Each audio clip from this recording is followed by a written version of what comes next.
Hello friends, मेरे आप सभी का बहुत बहुत स्वागत करता हूं स्टडी नॉन स्टॉप चैनल पर। दोस्तों, आज से जो टॉपिक मैं स्टार्ट करने जा रहा हूं वो है मेंसुरेशन यानी कि क्षेत्रमिति।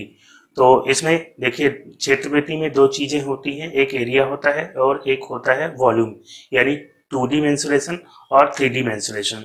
ठीक है, तो क्षेत्रफल में कौन कौन से टॉपिक मैं आपको बताने वाला हूँ। एरिया में, क्षेत्रफल में आयत पहला हो गया, फिर स्क्वायर यानी वर्ग हो गया, फिर तीसरा सर्किल यानी वृत्त हो गया, फिर चौथा ट्रायंगल यानी त्रिभुज हो गया। ठीक है, और फिर उसके बाद वॉल्यूम यानी 3D मेंसुरेशन, जिसमें आयतन आपको निकालने होंगे। तो इसमें घन यानी क्यूब, घनाभ आ जाएगा क्यूबॉइड, और तीसरा बेलन यानी सिलेंडर, चौथा शंकु यानी कोन, और पांचवा है गोला यानी स्फेयर। स्फेयर में हेमिस्फेयर भी यानी अर्धगोला भी आएगा आपका। तो ये सभी चीजें मैं आपको बारी बारी से पूरा डिटेल से बताऊंगा।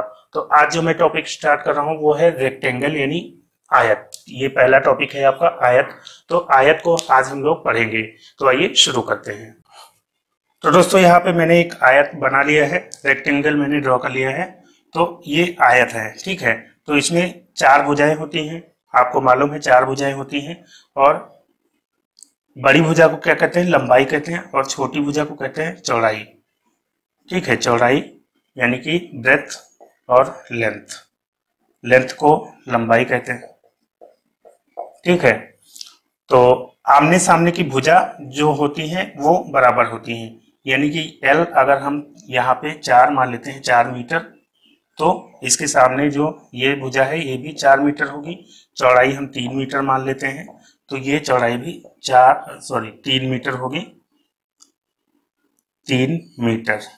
ठीक है, आमने सामने की भुजा बराबर होती है और एक दूसरे के समांतर होती हैं। ठीक है, यानी कि अंतर उनका जो है, जो इस पॉइंट पे है वही किसी भी पॉइंट पे होगा। ठीक है, 3 मीटर का अंतर है क्योंकि चौड़ाई 3 मीटर है। तो आप यहाँ से यहाँ पे अंतर देखिए या यहाँ से यहाँ पे देखिए, अंतर जो है सेम होगा, यानी लाइन जो है एक समान अंतर पे चलेगी। ये नहीं कि ये लाइन जो है, एक लाइन ऐसे सीधी चल रही तो एक लाइन ऐसे हो जाए, फिर जो है ये एक जो है क्या बनेगा, चतुर्भुज तो बनेगा। तो आयत भी एक चतुर्भुज होता है, जिसकी 4 भुजाएं होती है, वो सब चतुर्भुज होते हैं। ठीक है, लेकिन आयत के अलग फीचर्स होते हैं, इसलिए उसको रेक्टेंगल या आयत कहते हैं। ठीक है, इसके कोण जो क्या होते हैं, सभी कोण 90 डिग्री के होते हैं। ये भी 90 डिग्री होगा, ये भी 90 डिग्री होगा। और यहां से अगर हम डायगोनल खींचे तो दो डायगोनल आप खींच सकते हैं, एक ए से सी तक आप मान लीजिए, ए बी सी डी। ठीक है, ए से सी आप मान लीजिए और एक बी से सी मान लीजिए। तो दोनों डायगोनल भी आपस में बराबर होते हैं। इसको हम क्या कहते हैं, विकर्ण, विकर्ण कहते हैं। ठीक है, तो विकर्ण जो है इस आयत की सबसे लंबी लाइन होती है, विकर्ण। ठीक है, तो कभी कभी ये भी पूछ लिया जाता है कि इतने से इतने मीटर का फर्श है, तो उसमें जो है सबसे लंबी छड़ कितने मीटर की रखी जा सकती है, तो आपको वहां पे विकर्ण निकालना होता है। ठीक है, तो ये विकर्ण हो जाएगा। तो अब हम बात करते हैं आयत के परिमाप की। तो आयत का परिमाप कितना होता है, परिमाप का मतलब होता है चारों तरफ का माप। ठीक है, अगर हम यहाँ से चलें इसको नापते हुए, तो ये चारों तरफ इस पॉइंट पे पहुंच जाएंगे, तो कितना होगा। तो ये आप जानते हैं 4 मीटर मैंने माना था, 4 मीटर है। फिर ये कितना है, यहाँ से यहाँ तक 3 मीटर है। फिर यहाँ से यहाँ तक कितना है, 4 मीटर है। फिर यहाँ से यहाँ तक पहुंचेंगे तो फिर 3 मीटर है।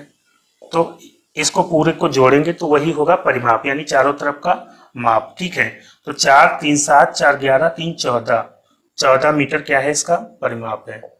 तो परिमाप क्या हो गया, 14 मीटर। ठीक है, तो यहां पे हमने परिमाप को कैसे निकाला, लंबाई प्लस चौड़ाई प्लस लंबाई ये वाली प्लस फिर ये चौड़ाई। ठीक है, इसी तरह निकाला। तो यहाँ पे 2 बार लंबाई आई 2L, फिर 2 बार चौड़ाई आई 2B।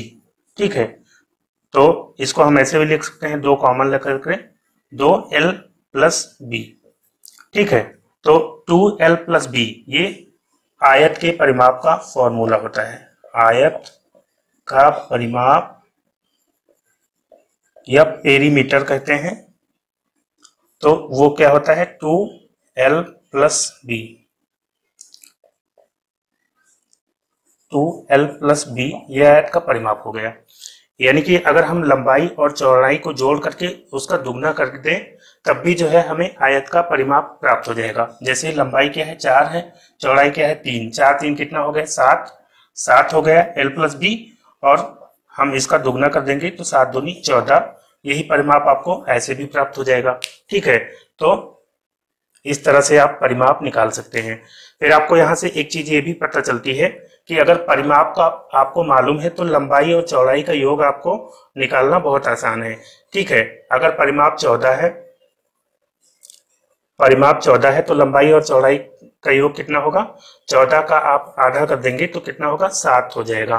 तो जैसे ही आपको परिमाप अगर दिखे तो लंबाई और चौड़ाई का योग आपको निकालना हो तो 14 को मतलब जो भी परिमाप दिया गया हो उसको 2 से भाग कर देंगे तो ये आ जाएगा 7। ठीक है, लंबाई और चौड़ाई का योग कितना है 4 प्लस 3 7। ठीक है, l प्लस बी हो गया 7। तो इस तरह से आप परिमाप निकाल सकते हैं, l प्लस बी यानी लंबाई और चौड़ाई का योग निकाल सकते हैं। ठीक है, और अब बात करते हैं क्षेत्रफल की। आयत का क्षेत्रफल, क्षेत्रफल कितना होता है, क्षेत्रफल होता है लंबाई गुणे चौड़ाई। ये फॉर्मूला कैसे आता है इसके बारे में भी मैं आपको बता देता हूं। अभी यहाँ पे कुछ देर के लिए मैं ये हटा देता हूं। ठीक है,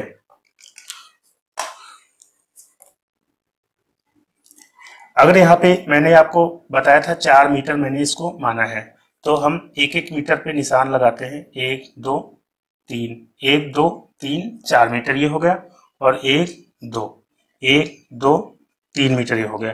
तो अगर हम इसको ऐसे मिलाएं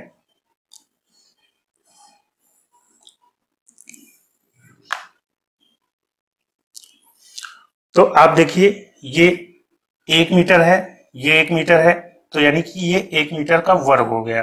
तो इस तरह से 1 मीटर के कितने वर्ग यहाँ पे बन रहे हैं, 1 2 3 4 5 6 7 8 9 10 11 12। तो इस आयत का क्षेत्रफल कितना है, 12 वर्ग मीटर है। ठीक है, आयत का क्षेत्रफल कितना है आप लिखिए 12 वर्ग मीटर है। तो इस तरह से हमको काउंट तो करना नहीं, हर जगह बड़े बड़े कैलकुलेशन आएंगे। तो हम क्या करते हैं, 4 लंबाई है और 3 चौड़ाई है, लंबाई और चौड़ाई का गुणा कर देते हैं तो 4 गुणे 3 बराबर हमें क्या प्राप्त होता है, 12 प्राप्त होता है। तो आयत का क्षेत्रफल हम कैसे निकालते हैं, लंबाई गुणे चौड़ाई कर देते हैं यानी l इंटू बी। ठीक है, तो इस तरह से हमें आयत का क्षेत्रफल का फॉर्मूला प्राप्त हो जाता है। ठीक है, क्षेत्रफल का यही मतलब होता है कि मान लीजिए मीटर में आपको दिया गया है या फीट में दिया गया है, तो मीटर में अगर दिया गया है तो 1 मीटर के कितने स्क्वायर बनेंगे, उस एरिया में 1 मीटर के कितने स्क्वायर बनेंगे। अगर ये फुट में दिया होता, ये मान लीजिए 4 फुट होता है इसकी लंबाई, तो हम क्या कहते हैं इसको कहते हैं कि 12 स्क्वायर फीट की ये जो है सरफेस है। ठीक है, तो इसमें 12 मतलब 1 फीट के अगर टाइल यहाँ पे बिछाई जाए तो कितना 12 टाइल लगेंगे, 1-1 फीट के 12 टाइल लगेंगे, 12 स्क्वायर फीट हम इसको कह सकते हैं। ठीक है, तो यहाँ मीटर में है तो इसलिए स्क्वायर मीटर, तो इसीलिए हम इसको स्क्वायर मीटर या वर्ग मीटर में लिखते हैं। ठीक है, तो अब बात करते हैं अगला जो फॉर्मूला है विकर्ण का। तो मैं आपको इसीलिए बता रहा हूं कि फॉर्मूला कैसे आता है। अगर ये आप समझ जाते हैं कोई भी फॉर्मूला कैसे आता है कैसे बनता है तो फॉर्मूला को आपको याद करने की जरूरत नहीं होती है। ठीक है, आप देखेंगे जैसे ही क्वेश्चन आपको माइंड में आ जाएगा कि इसका फॉर्मूला क्या होता है, कैसे ये फॉर्मूला आता है, अगर आपको पता है। ठीक है, तो विकर्ण क्या होता है, ये जो लाइन है डायगोनल लाइन है इस पॉइंट से इस पॉइंट तक, उसको हम कहते हैं विकर्ण। ठीक है, तो ये विकर्ण हो गया, या हम ऐसे खींचे तो भी विकर्ण हो जाएगा। तो इसको अगर हम इस पोर्शन को अलग कर दें, हालांकि ये पोर्शन ACD, ये पोर्शन और ये पोर्शन जो है क्या है बराबर है। ठीक है, आयत में ये भी होता है, विकर्ण से अगर हम बांट दें तो दोनों पोर्शन क्या होते हैं आपस में बराबर होते हैं, उनका क्षेत्रफल बराबर होता है। तो यहाँ पे क्या बन गया, एक ये समकोण त्रिभुज बन जाएगा। अगर इसको मैं अलग बनाता हूं AC और B, समकोण त्रिभुज क्यों है, क्योंकि मैंने आपको बताया था इसके सभी कोण जो है 90 डिग्री के होते हैं। तो समकोण त्रिभुज के लिए आपको मालूम है पाइथागोरस का प्रमेय क्या है, कर्ण का वर्ग बराबर आधार का वर्ग, आधार स्क्वायर प्लस लंब का स्क्वायर, यानी AC स्क्वायर बराबर यहां क्या है BC square plus AB square. तो ये यहाँ पे कर्ण है, ठीक है। त्रिभुज में आ गया तो हम कर्ण कहते हैं, अदरवाइज ये क्या है विकर्ण है, विकर्ण। ये क्या है बेस है, आधार है, ठीक है। तो इस ये आधार क्या है, ये आपकी लंबाई है, यहाँ पे लंबाई ही तो है, हम लंबाई कह सकते हैं इसको। आधार की जगह पे लंबाई लिखेंगे और चौड़ाई कितना है, चौड़ाई लिखेंगे ये लंब की जगह पे। तो लंब कितना है यहाँ पे 3 है और ये चौड़ाई कितनी है 4। तो AC स्क्वायर क्या है आपका विकर्ण है। तो विकर्ण बराबर क्या हो जाएगा, लंब का सॉरी आधार का स्क्वायर यानी लंबाई का square L square plus AB square यानी लंब का स्क्वायर। लंब कितना है, लंब जो है यहाँ पे देखिए आप चौड़ाई को कह रहे हैं हम, तो B स्क्वायर यानी ब्रेथ का स्क्वायर, ठीक है। तो विकर्ण का स्क्वायर आपको क्या मिलेगा, लंब का स्क्वायर प्लस आधार का स्क्वायर यानी L square plus B square, लंबाई और चौड़ाई का स्क्वायर, ठीक है। तो हमें विकर्ण का स्क्वायर तो निकालना नहीं है, हमें विकर्ण निकालना है। तो विकर्ण क्या होगा, ये स्क्वायर में है तो विकर्ण जो है L square plus B square का अगर हम रूट कर देंगे तो हमें पता चल जाएगा विकर्ण क्या होगा। विकर्ण स्क्वायर अगर केवल निकालना हो तो L square plus B square ही रहने देंगे। विकर्ण निकालना है तो L square plus B square को हम अगर अंडर रूट में कर देंगे तो हमें विकर्ण पता चल जाएगा। तो विकर्ण का जो फॉर्मूला है यही पाइथागोरस प्रमेय के फॉर्मूले पर ही आधारित है। तो यहां से आपको मिलता है विकर्ण, विकर्ण क्या मिलता है, under root L square plus B square. अब अगला फॉर्मूला मैं आपको बताऊंगा चारों दीवारों का क्षेत्रफल, चारों दीवारों का क्षेत्रफल, ठीक है। तो चारों दीवारों का क्षेत्रफल का फॉर्मूला क्या होता है, यहां फॉर्मूला मैं आपको बता देता हूं, 2L plus B into H। अब जो है हम इसके क्वेश्चंस अलग अलग लेते हैं और उसको सॉल्व करते हैं। तो दोस्तों पहला क्वेश्चन लेते हैं। पहला क्वेश्चन क्या है, किसी आयत की लंबाई 12 मीटर और परिमाप 40 मीटर है, तो आयत की चौड़ाई ज्ञात करें। तो दोस्तों पहला क्वेश्चन है, किसी आयत की लंबाई 12 मीटर और परिमाप 40 मीटर है, तो आयत की चौड़ाई ज्ञात करें। तो बहुत इजी क्वेश्चन है, शुरुआत में मैंने इजी क्वेश्चन लिया है, धीरे धीरे स्टेप बाय स्टेप हम लोग टफ क्वेश्चन की तरफ चलेंगे, ठीक है। तो क्या दिया गया है, किसी आयत की लंबाई 12 मीटर और परिमाप क्या है 40 मीटर है। परिमाप कितना है 40 मीटर है। तो मैंने आपको बताया था परिमाप क्या होता है 2L प्लस B, यानी लंबाई और चौड़ाई के योग का दुगना होता है, ठीक है। तो लंबाई और चौड़ाई कितनी होगी, L प्लस B कितना होगा, अगर हम 40 को 2 से भाग कर देंगे तो हमें लंबाई और चौड़ाई का योग पता चल जाएगा, यानी कि लंबाई और चौड़ाई कितनी है 20 है। लंबाई और चौड़ाई का योग कितना है 20 है। आपको परिमाप जैसे ही दिखे ये सब लिखने उखने की जरूरत नहीं है, आपको तुरंत उसका आधा कर देना है, बस आपको लंबाई और चौड़ाई का योग आपको पता चल जाएगा, ठीक है। तो यहाँ पे मैं लिख रहा हूँ आपको सारी चीजें। L प्लस B कितना है 20 है। तो यहाँ पे दिया गया है चौड़ाई लंबाई 12 मीटर दिया गया है, चौड़ाई बता रहे हैं। तो 12 प्लस B बराबर 20 है। तो 12 में कितना जोड़ेंगे कि 20 हो जाएगा, 12 में 8 हम जोड़ेंगे 20 हो जाएगा, ठीक है। यानी चौड़ाई कितनी है 8 है।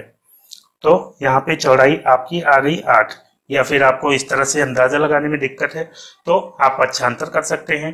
B इक्वल टू 20 इधर है और 12 हम इधर लाएंगे तो यहाँ प्लस में है, ये माइनस में हो जाएगा। B बराबर 20 माइनस 12 बराबर 8, कितना मीटर में दिया गया है तो मीटर में आएगा, ठीक। दोस्तों अब अगला क्वेश्चन है, एक आयत की लंबाई 15 सेंटीमीटर है तथा इसके विकर्ण की लंबाई 17 सेंटीमीटर है, तो आयत का क्षेत्रफल ज्ञात करें। तो यहाँ पे क्या दिया गया है, लंबाई 15 सेंटीमीटर और विकर्ण दिया गया है 17 सेंटीमीटर। ये विकर्ण है 17 सेंटीमीटर, ठीक है। तो हमें क्षेत्रफल बताना है। क्षेत्रफल आयत का क्या होता है, एरिया क्या होता है लंबाई गुणे चौड़ाई L इंटू बी होता है। ठीक है, तो हमें यहाँ पे L मालूम है 15 सेंटीमीटर है, लेकिन B नहीं मालूम है, तो B हमें ये चौड़ाई निकालनी पड़ेगी। ठीक है, तो कैसे निकालेंगे? आप जानते हैं विकर्ण, विकर्ण यहाँ दिया गया है, विकर्ण आप जानते हैं, विकर्ण बराबर क्या होता है? Root L square plus B square, यही होता है। तो यहाँ पे आप वैल्यू पुट करके निकाल सकते हैं। विकर्ण कितना है? 17 है, और यहाँ L स्क्वायर कितना है? 15 स्क्वायर प्लस बी स्क्वायर हमें निकालना है। तो अब जो है यहाँ से रूट हटाने के लिए दोनों पक्षों में वर्क करना पड़ेगा। तो यहाँ पे वर्क करेंगे तो ये रूट हट जाएगा, 15 स्क्वायर प्लस बी स्क्वायर हो जाएगा, और इधर वर्क करेंगे तो ये 17 का स्क्वायर कितना होता है? 289, 289 होता है। तो अब जो है पक्षांतर करेंगे तो बी स्क्वायर बराबर 289 माइनस 15 का स्क्वायर इधर आ जाएगा। 15 का स्क्वायर कितना होता है? 225 होता है।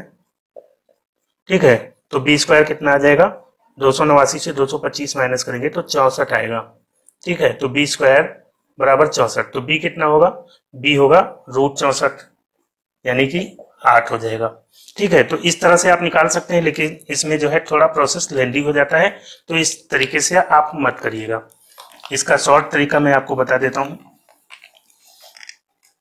देखिए यहाँ पे दिया गया है विकर्ण। विकर्ण आप जानते हैं सबसे लंबी भुजा होती है आयत की। अगर आप त्रिभुज के नजरिए से देखें तो ये एक त्रिभुज है ए बी सी, और ये एक समकोण त्रिभुज है, ये कोण 90 डिग्री का है, आपको मालूम है। तो समकोण त्रिभुज में आप जानते हैं कि जो 90 डिग्री का कोण होता है उसके सामने वाली भुजा सबसे लंबी होती है। ठीक है, तो ये जो भुजा है इसको हम कह सकते हैं कर्ण, अगर हम इसको त्रिभुज मान रहे हैं। ठीक है, तो कर्ण का स्क्वायर आप जानते हैं लंब का स्क्वायर प्लस आधार का स्क्वायर होता है, मतलब इन दोनों भुजाओं के वर्ग के बराबर होता है। ठीक है, तो यहाँ पे हम दोनों का वर्ग करके इसका अंडर रूट निकालते हैं, फिर हमें विकर्ण प्राप्त होता है। तो अगर इनको जोड़ करके हमें विकर्ण प्राप्त होता है, इनके स्क्वायर को जोड़ करके विकर्ण प्राप्त होता है, तो इसमें से बड़ी वाली में से छोटी वाली माइनस कर देंगे तो हमें ये छोटी वाली प्राप्त हो जाएगी, या इसमें से अगर ये माइनस कर दें तो ये वाला प्राप्त हो जाएगा। तो मतलब हम कह सकते हैं अगर लंबाई हमें निकालनी हो तो हम विकर्ण के स्क्वायर से हम चौड़ाई का स्क्वायर माइनस कर दें तो हमें लंबाई प्राप्त हो जाएगी।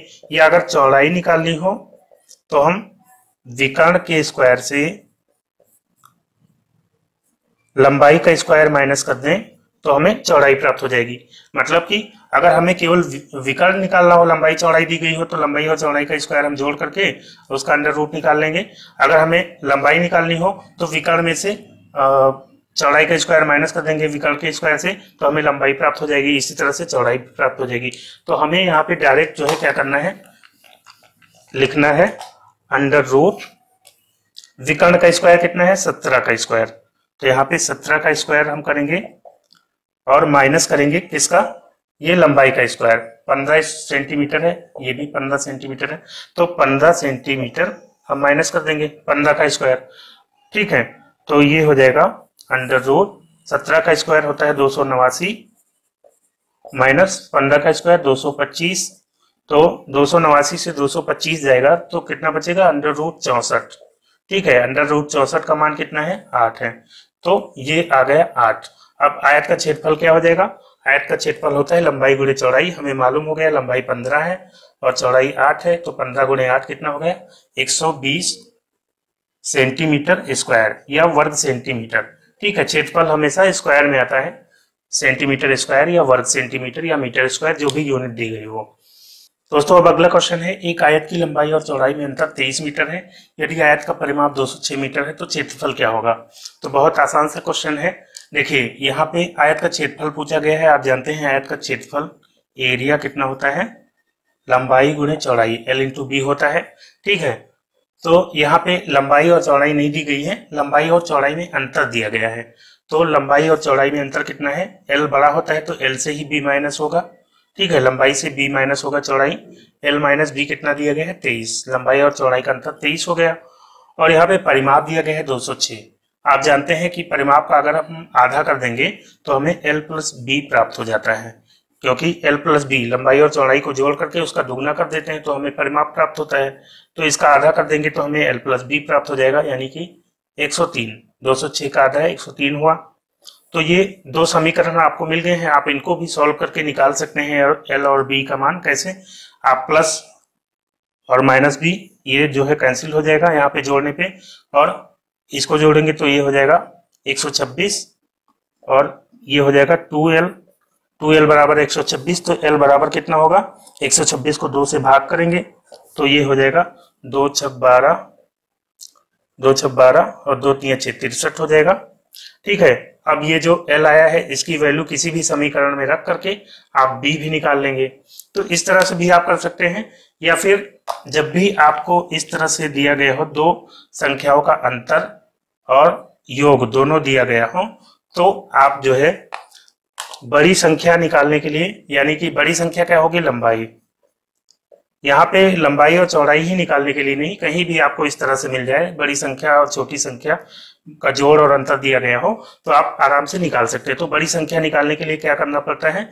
आप दोनों को जोड़ लीजिए, 123 और 23 दोनों को जोड़ करके 2 से आप भाग कर दीजिए, और छोटी संख्या यानी चौड़ाई यहाँ पे हो जाएगा। चौड़ाई को निकालने के लिए बड़ी संख्या यहाँ पे 103 है, यहाँ 103 होगा। ठीक है, 103 से आप जो है 23 माइनस कर देंगे और 2 से भाग कर देंगे, तो इस तरह से आपको लंबाई और चौड़ाई पता चल जाएगी। 103 में 23 जोड़ेंगे तो हो जाएगा 126, 126 बटे 2, और ये कितना हो जाएगा? 103 से 23 माइनस करेंगे तो ये होगा 3 से 3 जाएगा 0, और यहाँ पे 10 से 8 2 जाएगा 8 बचेगा, तो 80 हो गया, 80 बटा 2। ठीक है, तो ये कितना हो गया? 2 छक 12 3। ठीक है, 63 हो गया। आपकी लंबाई आ गई 63 और चौड़ाई कितनी आ गई? चौड़ाई आ गई, इसको 2 से भाग करेंगे तो 40 हो जाएगा, 40। ठीक है, तो लंबाई और चौड़ाई आपको पता चल गई है, 63 और 40 है, तो आप 63 गुणे 40 करेंगे, क्षेत्रफल आयत का पता चल जाएगा। तो यहाँ पे कर देते हैं, 0 उतारेंगे, 4 को गुणा करेंगे 3 से, 4 3 12 और 4 छंग 24 है 25, 2520 कितना? Square metre. ये इसका आंसर हो जाएगा, या आप मीटर स्क्वायर भी लिख सकते हैं इसको। दोस्तों अब अगला क्वेश्चन है, एक कमरे के फर्श का परिमाप 18 मीटर है, कमरे की दीवारों का क्षेत्रफल ज्ञात करें यदि कमरे की ऊंचाई 3 मीटर है। तो बहुत इजी सा क्वेश्चन है, आपको मालूम है कमरे। दोस्तों अगला क्वेश्चन है, एक कमरे के फर्श का परिमाप 18 मीटर है, कमरे की दीवारों का क्षेत्रफल ज्ञात करें यदि कमरे की ऊंचाई 3 मीटर है। तो कमरे की चारों दीवारों का क्षेत्रफल आपको मैंने बताया था क्या होता है? 2l + b × h, यही होता है। ठीक है, मैंने आपको बताया था जो परिमाप होता है, मैंने बताया था ये फॉर्मूला कैसे आता है कि परिमाप जो होता है उसको हम ऊंचाई से गुणा कर देते हैं तो आपको कमरे की चारों दीवारों का क्षेत्रफल पता चल जाता है। तो यहाँ पे परिमाप दिया गया है 18 मीटर। ठीक है, अगर परिमाप ना दिया गया होता तो लंबाई चौड़ाई दी गई होती, तो हम ये फॉर्मूला अप्लाई करते 2l + b। 2l + b क्या होता है? परिमाप ही होता है। ठीक है, तो यहाँ पे l + b की वैल्यू रख करके निकालते हैं, लेकिन यहाँ पे सीधा परिमाप दिया गया है तो आपको सीधा परिमाप लिखना है। 2l + b हो गया परिमाप, और इसको ऊंचाई से गुणा करेंगे। ऊंचाई कितनी है? 3। ठीक है, तो 18 × 3 कितना हो जाएगा? 54। ठीक है, तो 54 क्या होगा? स्क्वायर मीटर, या मीटर स्क्वायर आप लिख सकते हैं। ठीक है, तो हमेशा जो है क्षेत्रफल स्क्वायर में ही आता है, चाहे सेंटीमीटर स्क्वायर में आए, चाहे मीटर स्क्वायर में, चाहे स्क्वायर फीट में आए। ठीक है, तो हमेशा क्षेत्रफल का आप ध्यान रखिएगा, क्षेत्रफल हमेशा स्क्वायर मीटर में आता है जो भी यूनिट दी गई हो। ठीक है, और आयतन जो है क्यूब में आता है, तो ये चीजें आप ध्यान रखिएगा। दोस्तों अब अगला क्वेश्चन है, एक आयत का क्षेत्रफल 120 वर्ग मीटर और परिमाप 46 मीटर है, तो विकर्ण क्या होगा?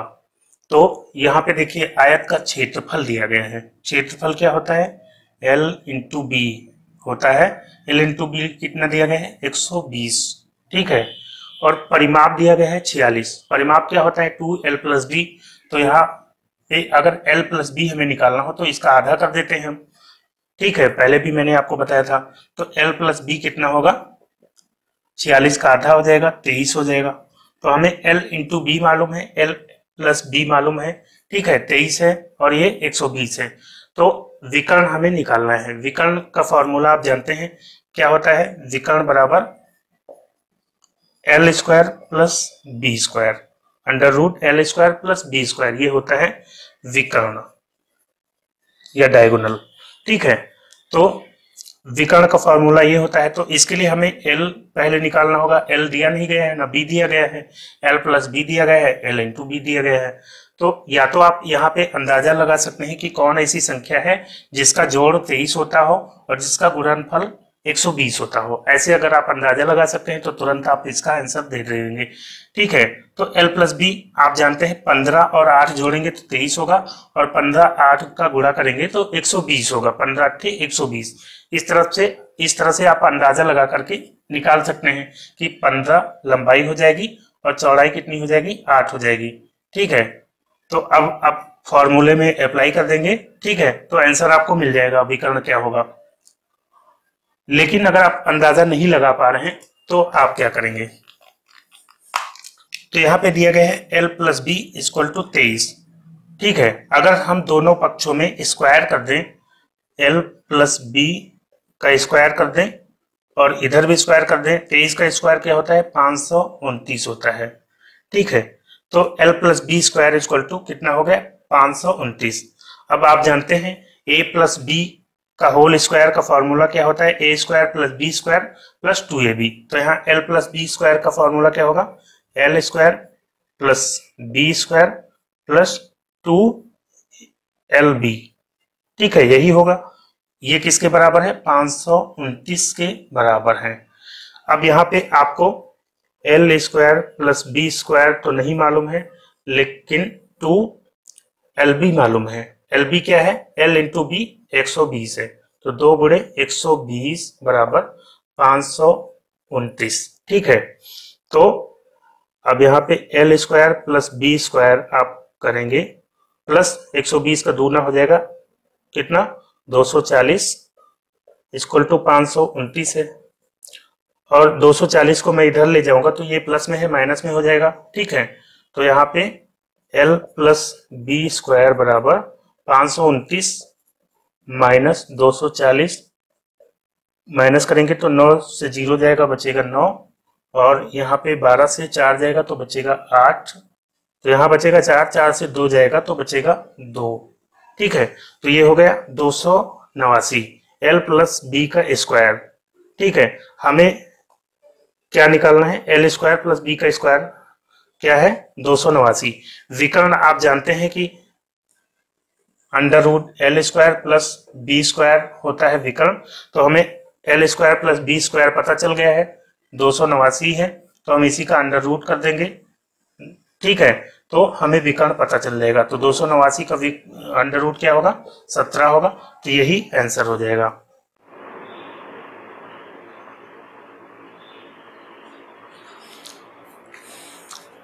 दोस्तों अब अगला क्वेश्चन है, किसी आयताकार भवन की चौड़ाई उसकी लंबाई की 3/4 है। यदि फर्श का क्षेत्रफल 768 वर्ग मीटर है तो भवन की लंबाई और चौड़ाई ज्ञात करें। ठीक है, क्या दिया गया है, भवन की चौड़ाई उसकी लंबाई की 3/4 है। तो लंबाई आप मान लीजिए x है। ठीक है, लंबाई आप मान लीजिए x है, तो चौड़ाई कितनी होगी, x का 3/4 होगी, क्योंकि x की 3/4 है, लंबाई की 3/4 है। ठीक है, तो ये कितना हो जाएगा, 3x/4, 3x/4, ये हो गई चौड़ाई और ये लंबाई क्या है, x है।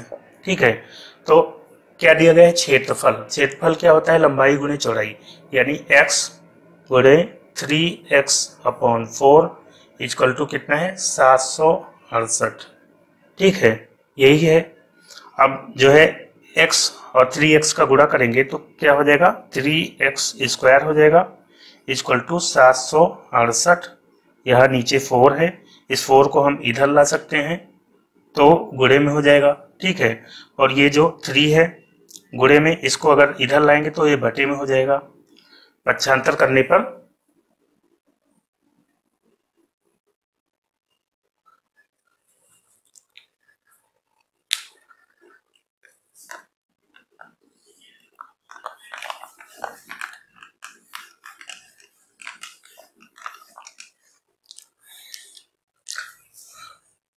दोस्तों अब अगला क्वेश्चन है, किसी आयताकार भवन की चौड़ाई उसकी लंबाई की 3/4 है। यदि फर्श का क्षेत्रफल 768 वर्ग मीटर है तो भवन की लंबाई और चौड़ाई ज्ञात करें। तो यहाँ पे देखिए, आप मान लीजिए लंबाई जो है x है, लंबाई कितना है x है, क्या दिया गया है चौड़ाई, उसकी लंबाई की 3/4 है, यानी चौड़ाई कितनी है, लंबाई x है उसकी 3/4 है, 3/4 है।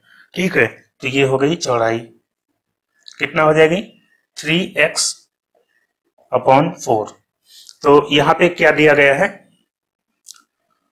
यदि फर्श का क्षेत्रफल 768 वर्ग मीटर है, यानी लंबाई और चौड़ाई का गुणा करते हैं, x लंबाई है और 3x/4 ये चौड़ाई है, इनका हम गुणा करते हैं तो कितना मिलता है 768 हमें प्राप्त होता है। ठीक है, अब हम x को 3x से गुणा करेंगे तो कितना होगा, 3x का गुणा होगा तो x स्क्वायर हो जाएगा, 3x स्क्वायर इक्वल टू 768। ये 4 इधर बटे में है, ठीक है, अगर इधर ले जाएंगे तो ये गुणे में हो जाएगा और ये 3 जो है गुणे में है और इधर लाएंगे तो ये बटे में हो जाएगा, तो हमें x स्क्वायर की वैल्यू प्राप्त हो जाएगी। ठीक है, तो यहाँ पे हम काटेंगे 3 से, 3 दूनी 6 बचा 1, 3 × 5 = 15 बचा 1, 3 × 6 = 18, 256 × 4, 4 को 6 से गुणा करेंगे तो हो जाएगा 24, 4 × 5 = 20, 2 = 22 और 4 दूनी 8, 2 10, 1024 हो गया। ये x स्क्वायर की वैल्यू आ गई है 1024, तो x की वैल्यू क्या होगी 1024 का हम अंडर रूट कर देंगे। ठीक है, तो 1024 का वर्गमूल निकालेंगे तो आएगा 32। ठीक है, तो 32 इसका आंसर आ गया। 32 क्या है x, यानी कि लंबाई, लंबाई हमने x माना था। अब 32 का हम 3/4 निकाल लेंगे तो हमें चौड़ाई प्राप्त हो जाएगी। 32 का 3/4 क्या होगा, 4 × 8 = 32 यानी 8 × 24। ठीक है, तो हमें लंबाई और चौड़ाई दोनों मिल गई। लंबाई कितनी है 32 और चौड़ाई कितनी है 24। ठीक है, यही आंसर हो जाएगा। दोस्तों अगला क्वेश्चन है, किसी आयताकार हॉल की लंबाई उसकी चौड़ाई से 5 मीटर अधिक है। हॉल का क्षेत्रफल 750 वर्ग मीटर है, तो हॉल की लंबाई बताइए। तो इस क्वेश्चन को कैसे सॉल्व करेंगे, देखिए इस क्वेश्चन में क्या दिया गया है, हॉल की लंबाई उसकी चौड़ाई से 5 मीटर अधिक है। तो लंबाई आपको जो भी दी गई हो लंबाई, उसमें से अगर हम चौड़ाई माइनस करेंगे तो 5 आएगा। लंबाई चौड़ाई का अंतर कितना है 5 है, तो लंबाई जाहिर सी बात है बड़ी होती है, तो लंबाई 5 मीटर यहाँ पे दिया भी गया है 5 मीटर अधिक है। ठीक है, तो लंबाई से अगर चौड़ाई माइनस कर रहे हैं तो 5 आ रहा है, यही दिया गया है। और फिर दिया गया है हॉल का क्षेत्रफल 750 वर्ग मीटर है, तो लंबाई गुणे चौड़ाई होता है क्षेत्रफल, लंबाई गुणे चौड़ाई कितना दिया गया है 750। ठीक है, तो इस क्वेश्चन को आप ऑप्शन से सॉल्व करेंगे तो सबसे जल्दी आंसर आपको मिल जाएगा। ठीक है, अगर आप इसका वैसे सॉल्व करेंगे तो क्वाड्रेटिक इक्वेशन बनेगा, ये सब चीजें आपको करनी पड़ेगी, तो उससे बेटर है आप ऑप्शन से चेक कर लीजिए। ठीक है, यहाँ पे पूछा गया है हॉल की लंबाई बताइए, यहाँ ऑप्शन में लंबाई दी गई होगी और आपको मालूम है लंबाई जो है चौड़ाई से 5 मीटर अधिक है, तो चौड़ाई जो है क्या होगी 5 मीटर कम होगी, तो यहाँ पे लंबाई 15 मीटर अगर मानेंगे, इससे चेक करते हैं तो 15 से 5 कम करेंगे तो होगा 10, 15 और 10 का गुणा क्या करेंगे तो होगा 150, 15 में 150, जबकि यहाँ पे दिया गया है 750 क्षेत्रफल है, लंबाई और चौड़ाई का गुणा, तो ये तो बहुत कम हो जाएगा, तो ये आंसर गलत हो जाएगा आपका। बी चेक करते हैं, 25 है, 25 से अगर हम 5 माइनस करेंगे, 25 अगर लंबाई है तो चौड़ाई हो जाएगी 20, 25 और 20 का गुणा करेंगे तो होगा 25 दूनी 50 यानी 500 होगा, ये भी कम है। और यहाँ पे 30 है, ठीक है 30, ये भी गलत ऑप्शन हो जाएगा। 30 में से अगर 5 माइनस करेंगे, 30 लंबाई है तो चौड़ाई अगर 25 करेंगे तो 30 और 25 का गुणा कितना होगा, 25 में 75 यानी 750 हो जाएगा। ठीक है, तो ये सी ऑप्शन इसका सही हो जाएगा।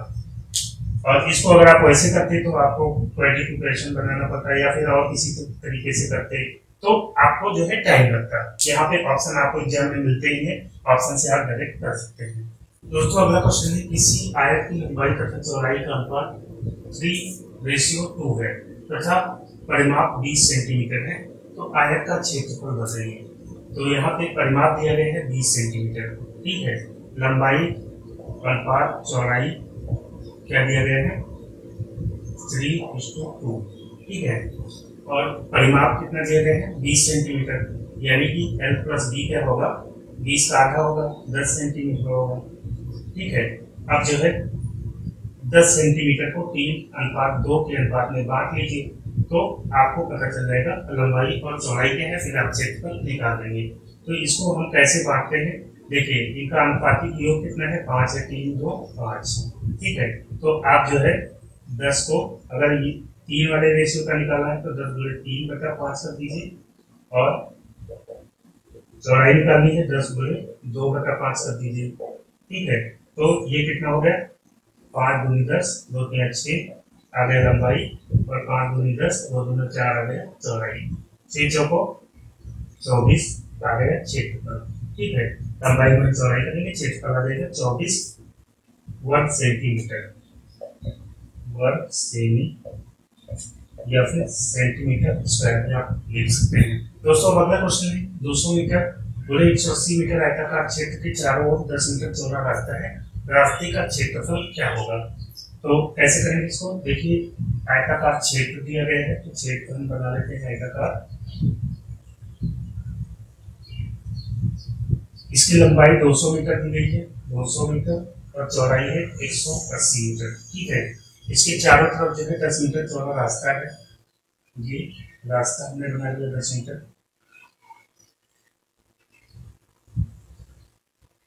ठीक है, ये है 10 मीटर, तो रास्ते का क्षेत्रफल क्या होगा। तो अब हमें ये जो बड़ा वाला जो आयत बन रहा है रास्ते को मिला करके, ठीक है, उस आयत का क्षेत्रफल निकालना होगा, फिर छोटा वाला जो आयत है बिना रास्ते की उसका क्षेत्रफल निकालना होगा, और बड़े वाले क्षेत्रफल में से छोटा वाला क्षेत्रफल माइनस कर देंगे, रास्ते का क्षेत्रफल पता चल जाएगा।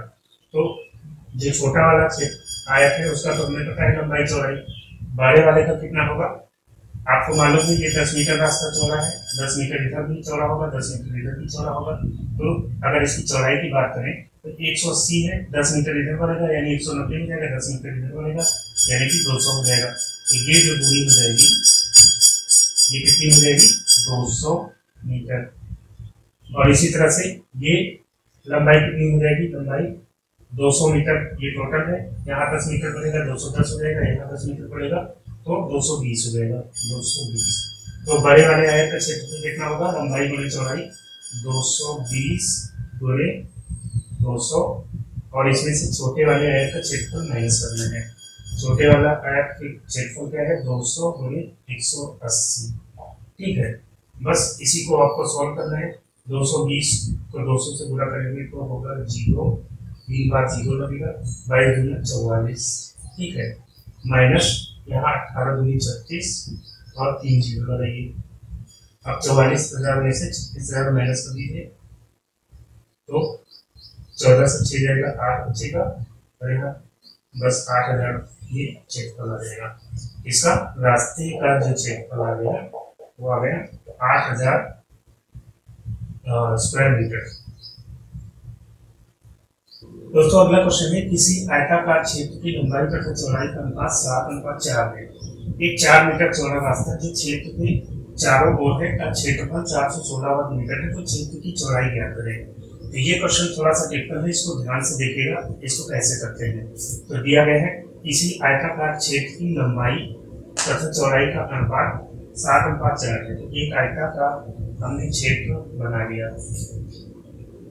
ठीक है, और इसकी लंबाई और चौड़ाई का अनुपात 7 और 4 है, तो यहाँ लंबाई मान लेंगे 7x, चौड़ाई मान लेंगे 4x। ठीक है, अब इसकी चारों तरफ रास्ता है, ये मैंने रास्ता बना दिया चारों तरफ।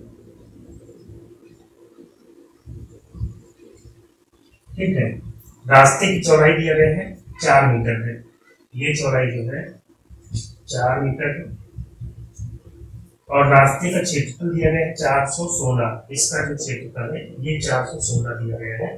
ठीक है, तो रास्ते का क्षेत्रफल आप लिख लीजिए कहीं पे, रास्ते का क्षेत्रफल कितना है, 416 वर्ग मीटर है। ठीक है, तो इसको हम कैसे निकालेंगे, इसको देखिए आसानी से निकालने के लिए कैसे करना है, ये आप एक आयत अलग बना लीजिए, ये एक आयत अलग बना लीजिए। ठीक है, ये जो है अब एक आयत बन गया, तो इसकी लंबाई और चौड़ाई क्या होगी, चौड़ाई तो 4 मीटर होगी, आपको मालूम है, क्योंकि रास्ता जो है 4 मीटर चौड़ा है, तो ये 4 मीटर चौड़ाई होगी। और ये यहाँ से यहाँ तक लंबाई कितनी होगी, तो यहाँ से यहाँ तक लंबाई अगर 7 है तो 4 मीटर इधर से जुड़ेगा, 4 मीटर इधर से जुड़ेगा, यानी कि 8 मीटर टोटल हो जाएगा। ठीक है, तो इसकी जो है चौड़ाई कितनी हो जाएगी, सॉरी लंबाई कितनी हो जाएगी, 7x प्लस 8, 7x प्लस 8 इसकी लंबाई हो जाएगी इस वाले आयत की। ठीक है, तो अब निकालते हैं इसको, 7x प्लस 8। ठीक है, ये लंबाई है और इसको हम गुणा करेंगे चौड़ाई से, गुणे चौड़ाई कितनी है 4। ठीक है, और ये ऐसा आयत एक नहीं दो है, ये भी नीचे भी इसी तरह का एक आयत है, तो एक दो आयत है तो 2 से गुणा करेंगे, और प्लस हमें ये वाला क्षेत्रफल भी जोड़ना है क्योंकि ये भी रास्ते का क्षेत्रफल है।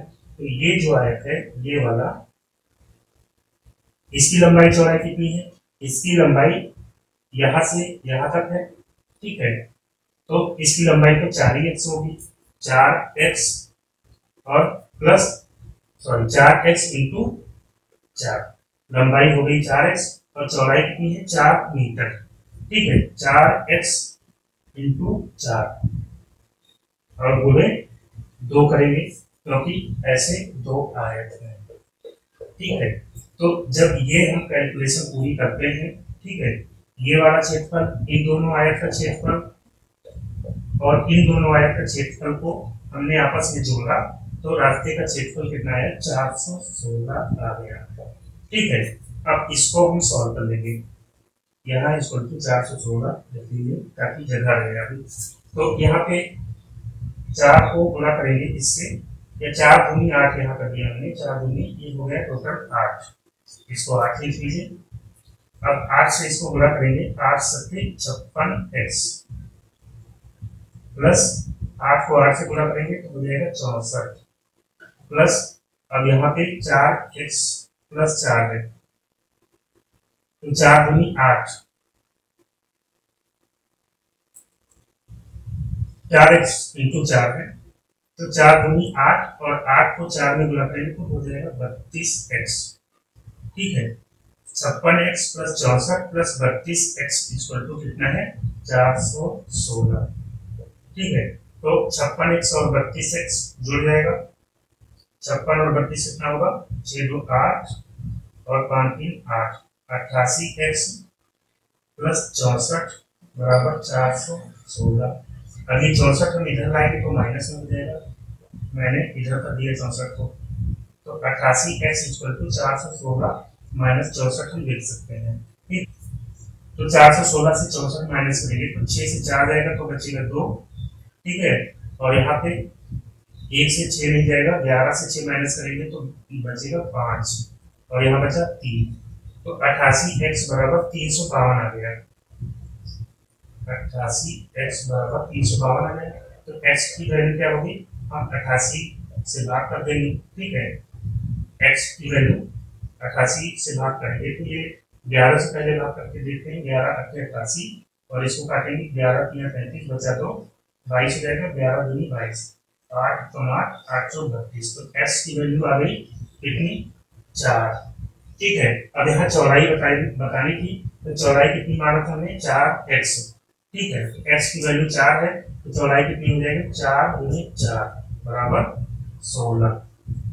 ठीक है, तो 16 मीटर इसकी चौड़ाई आ जाएगी।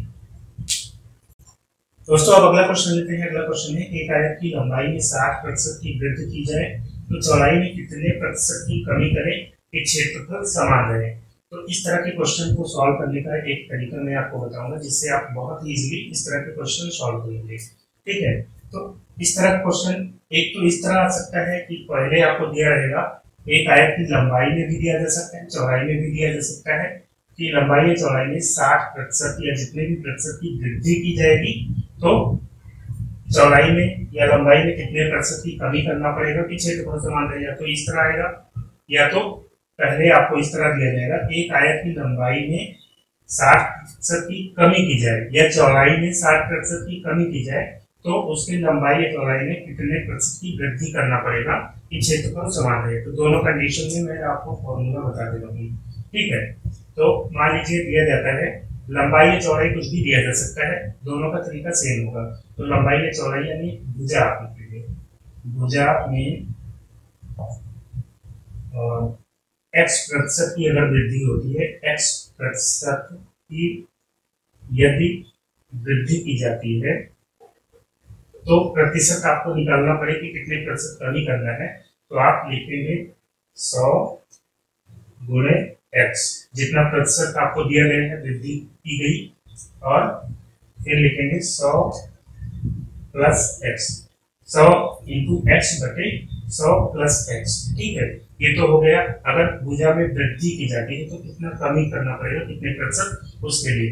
अब दूसरा है फॉर्मूला, भुजा में अगर x प्रतिशत की कमी की जाती है तो कितनी प्रतिशत वृद्धि करनी पड़ेगी। तो इसके लिए फॉर्मूला है 100 into x upon 100 minus x. ठीक है, ये दोनों फॉर्मूले आप लिख लीजिए या तो स्क्रीनशॉट आप ले लीजिए इसका। तो अब यहाँ पे दिया गया है 60% वृद्धि की गई है लंबाई में, तो यहाँ पे ये फॉर्मूला अप्लाई होगा। तो यहाँ पे 100 गुणे कितने प्रतिशत की वृद्धि की गई है, एक्स की जगह लिखेंगे 60 और बटे 100 प्लस 60, जितने वृद्धि की जाती है वो लिखेंगे। ठीक है, तो 100 गुणे 60 बटे 100 प्लस 60, तो ये हो जाएगा कितना, ये हो जाएगा 100 गुणे 60 लिखा रहने दीजिए अभी, और ये हो जाएगा 100 प्लस 60 हो जाएगा 160, 0 से 0 कट जाएगा, ये हो जाएगा 600 बटे 16। अब ये कट जाएगा 16 से नहीं 8 से काटने पहले, 8 दूनी 16 और 8 से ये काटेंगे तो 8 सत्ते 56 बचेगा 4 और 8 पंचे 40, 75 बटे 2 आ गया। ठीक है, 75 को 2 से भाग करेंगे तो 2 3 6, 7 से 6 जाएगा 1 बचेगा, 5 उठाएंगे तो 7 14, 15 में से 14 जाएगा 1, यानी 37 सही 1/2% की कमी करनी पड़ेगी चौड़ाई में। ठीक है, 37 सही 1/2% की कमी करेंगे तो क्षेत्रफल क्या होगा, समान रहेगी, ऐसा होगा। दोस्तों अब अगला क्वेश्चन है, एक आयत की लंबाई में 20% की कमी और चौड़ाई में 15% की वृद्धि की गई तो क्षेत्रफल में कितने प्रतिशत की वृद्धि या कमी होगी। तो इसलिए मैं आपको एक आसान सी ट्रिक बताऊंगा जिसके थ्रू आप आराम से क्वेश्चन को सॉल्व कर सकते हैं। किसी भी तरह का क्वेश्चन आ जाए, लेकिन इस तरह दिया गया हो, 2 बार चेंज दिया गया हो, एक बार भुजा में वृद्धि की गई हो या एक बार कमी की गई हो, या दोनों बार वृद्धि की गई हो या दोनों बार कमी की गई हो। ठीक है, तो इस तरह के क्वेश्चन में आप आराम से सॉल्व कर लेंगे। ठीक है, तो यहाँ पे देखिए दिया गया है आयत की लंबाई में 20% की कमी की गई, तो चेंज किया जाएगा भुजा में, एक बार किया जाएगा, मान लीजिए कुछ भी किया जाता है, x प्रतिशत की वृद्धि या कमी कुछ भी किया जाता है, और एक बार भुजा में किया जाता है y प्रतिशत की कमी या वृद्धि कुछ भी किया जाता है। तो हमको करना क्या है, हमें करना है x plus Y plus x into Y बटे 100, ये फॉर्मूला है। ठीक है, अब इसी के थ्रू हम कोई भी क्वेश्चन इस तरह का आ जाए, कमी की जा रही है, एक बार वृद्धि की जा रही है, दोनों बार वृद्धि की जा रही है, दोनों बार कमी की जा रही है, या एक बार वृद्धि एक बार कमी की जा रही है, किसी भी तरह का क्वेश्चन आ जाए आप आराम से सॉल्व कर लेंगे। ठीक है, अब यहाँ पे क्या किया गया है ये देखना है, कमी की गई है वृद्धि, तो यहाँ पे 20% की कमी की गई है, तो यहाँ पे x की जगह आप लिखेंगे -20, अगर वृद्धि की गई होती तो यहाँ पे प्लस लिखते। ठीक है, और चौड़ाई में क्या दिया गया है, 15% की वृद्धि की गई, तो यहाँ पे लिखेंगे +15, अगर यहाँ पे कमी दिया गया होता तो यहाँ भी आप माइनस लिखते। ठीक है, तो यहाँ पे निशान का आप ध्यान रखिएगा, और फिर plus x into Y, x into Y कितना है, 20 की कमी की गई और 15 की वृद्धि की गई, 20 गुणे 15। ठीक है, 20 माइनस में होगा, 15 प्लस में होगा, बटे 100 हम कर देंगे। ठीक है, अगर आंसर प्लस में आता है तो यानी कि कितने प्रतिशत की वृद्धि होगी, अगर आंसर माइनस में आता है तो इतने, जितना भी आंसर आएगा उतने प्रतिशत की कमी होगी। तो यहाँ पे 20 और 15, -20 है और 15 है, 15 से -20 करेंगे तो कितना बचेगा, -5 बचेगा। -5 प्लस और 15 और 20 का गुणा करेंगे तो कितना होगा, 15 दूनी 30, 300 होगा। ठीक है, और क्योंकि ये माइनस में है तो माइनस में होगा, -300 बटे 100, और 100 को 300 से भाग करेंगे तो आएगा -3। ठीक है, -3, यहाँ -5 है और यहाँ -3 है। -5 और -3 को जोड़ेंगे तो कितना होगा, -8 होगा, यानी कि 8% की कमी होगी। तो अगर आयत की लंबाई में 20% की कमी की गई और चौड़ाई में 15% की वृद्धि की जाएगी तो क्षेत्रफल में 8% की कमी होगी। ठीक है, यही आंसर हो जाएगा। तो दोस्तों वीडियो को अब मैं यहीं पे समाप्त करता हूँ। उम्मीद करता हूँ वीडियो आपको पसंद आया होगा। अगर आपको वीडियो अच्छा लगा हो तो लाइक और शेयर जरूर करिएगा। अगर कोई कॉन्सेप्ट आपको इसमें नहीं समझ में आया है तो आप कमेंट करके पूछ सकते हैं, मैं उसको जरूर आपको बताऊंगा। ठीक है, तो इसके बाद जो अगला चैप्टर है वो वर्ग का होगा, यानी स्क्वायर का। तो आप जो है आगे मिक्स्ड क्वेश्चन भी आएंगे, जैसे आयत का भी हम लोगों ने चैप्टर पढ़ा तो क्वेश्चन इस तरह से भी आते हैं, आयत और वर्ग के मिला करके आते हैं या आयत और सर्किल के मिला करके आते हैं। तो जैसे जैसे हम लोग टॉपिक पढ़ते जाएंगे वैसे वैसे मिक्स्ड क्वेश्चन भी, यानी कि किसी भी तरह का मेंसुरेशन का क्वेश्चन बचने नहीं पाएगा, सभी तरह के क्वेश्चन मैं आपको बताऊंगा। तो अभी तक अगर आपने चैनल को सब्सक्राइब नहीं किया तो चैनल को सब्सक्राइब कर लीजिए और नोटिफिकेशन बेल को ऑन कर लीजिएगा, ताकि जैसे ही मैं वीडियो अपलोड करूँ उसका नोटिफिकेशन आपको तुरंत मिल जाए। तो मिलते हैं नेक्स्ट वीडियो में, तब तक के लिए goodbye and take care.